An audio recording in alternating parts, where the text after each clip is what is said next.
Lots of news, big and small in our news today. Where to start?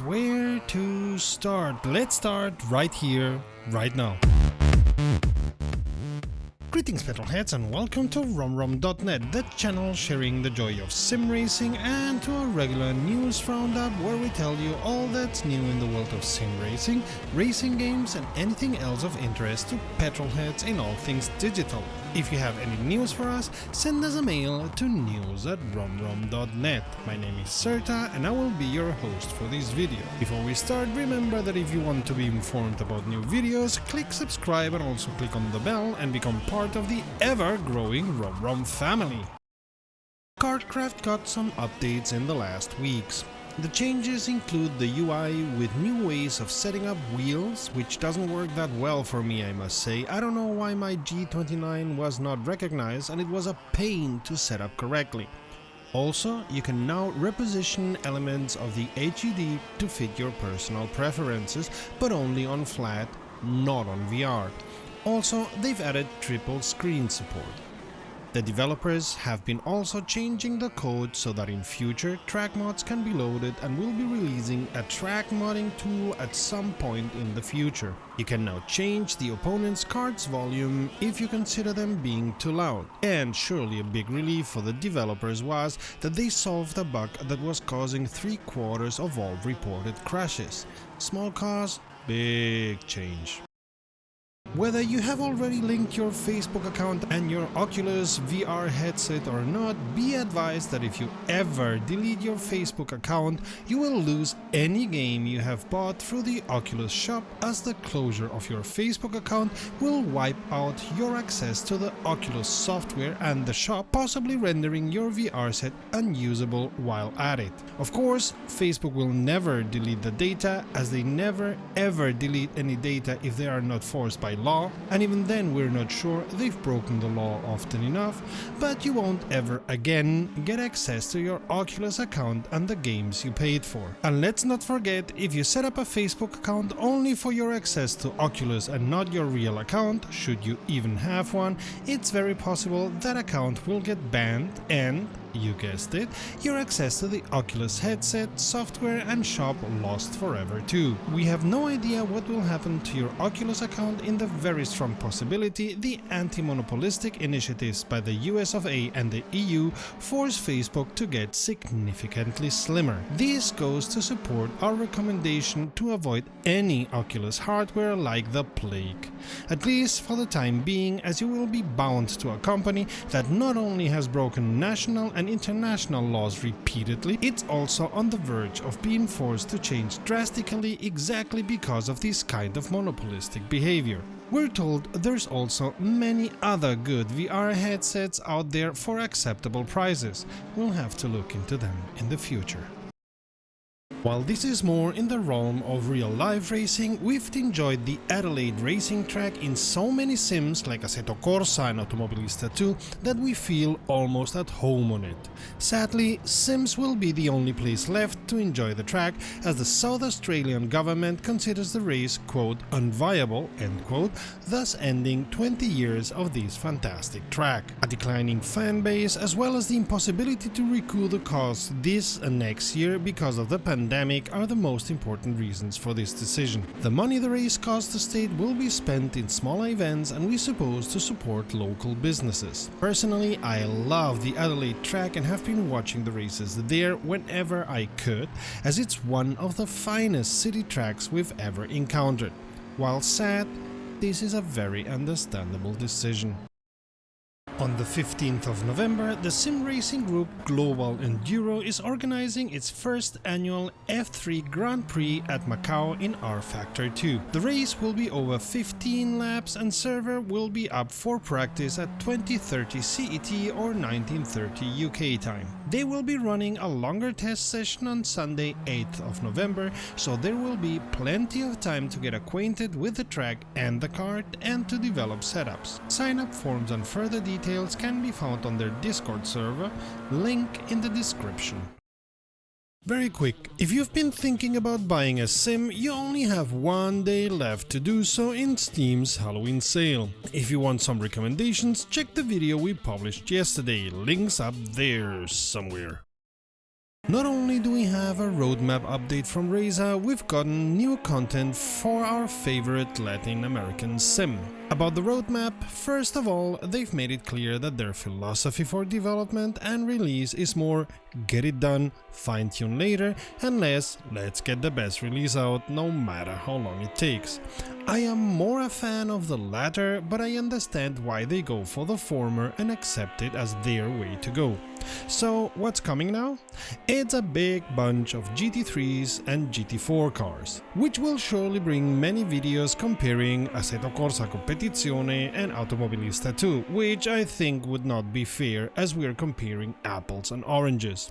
Assetto Corsa Competizione being more a hardcore sim, Automobilista 2 vying more for the fun factor while still being more of a sim than most other products out there on the market. All in all, Razer plan on releasing the following cars in the update: 2015 Mercedes AMG GT3, 2016 Porsche 911 GT3R, 2019 McLaren 720S GT3, 2019 BMW M6 GT3 and 2016 Porsche Cayman GT4 Club Sport, 2017 Camaro GT4R and 2018 McLaren 570S GT4.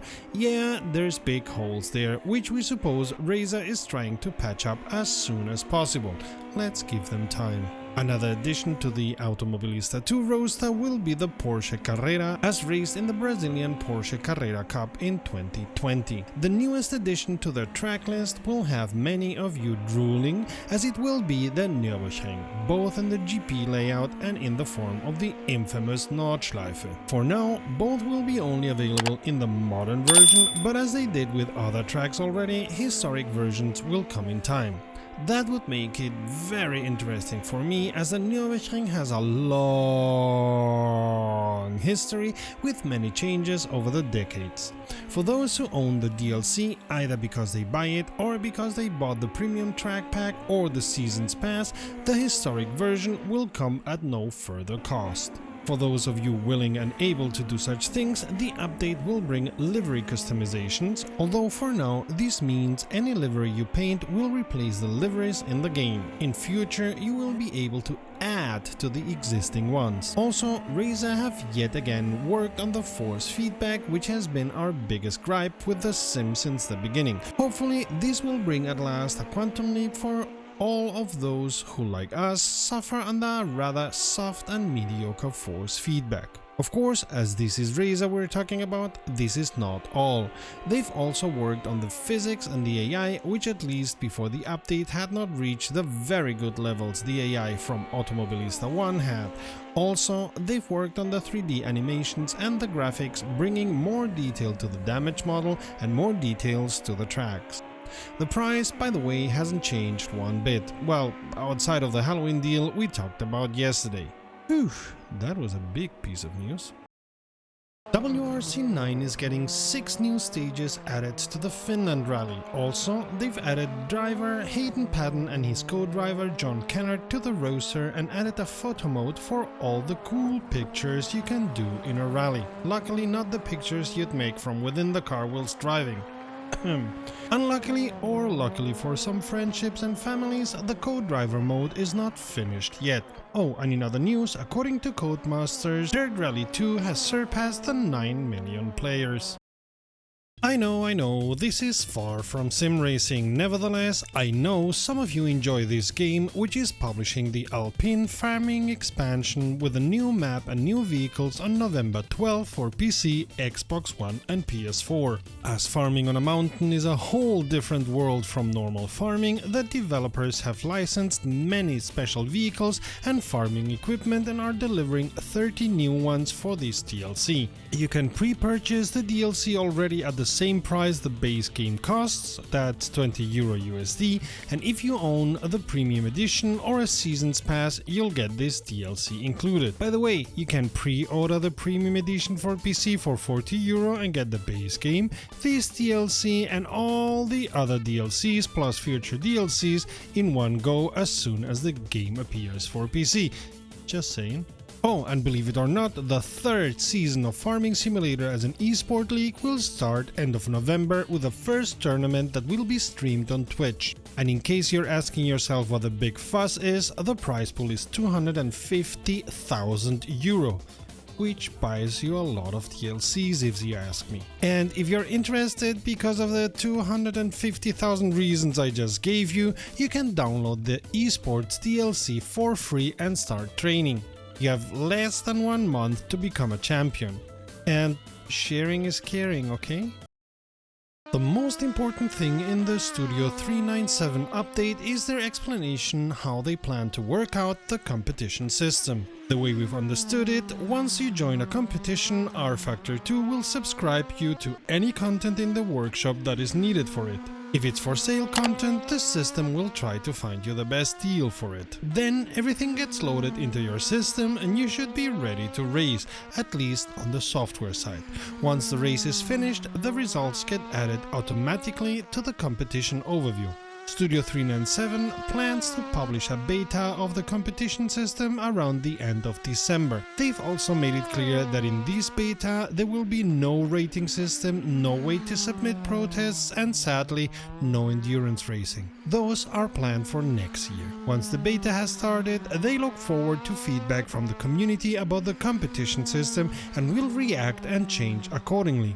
If you plan to use it, go and check the beta. For that, you will specifically have to allow beta versions of rFactor 2 on Steam. With regards to the new UI, which is still very much in beta, they are working on making it faster through some technical magic too complex to explain here, and that has to do with multi-threading on modern CPUs. Studio 397 also teased some images of what they've licensed and are working on, and it's going to be the Cadillac DPI VR, a sports prototype, and they say it won't feel alone within a new pack they plan to release sometime in December. Oh, and look forward to, quote, a new and currently unannounced track, end quote, coming in November.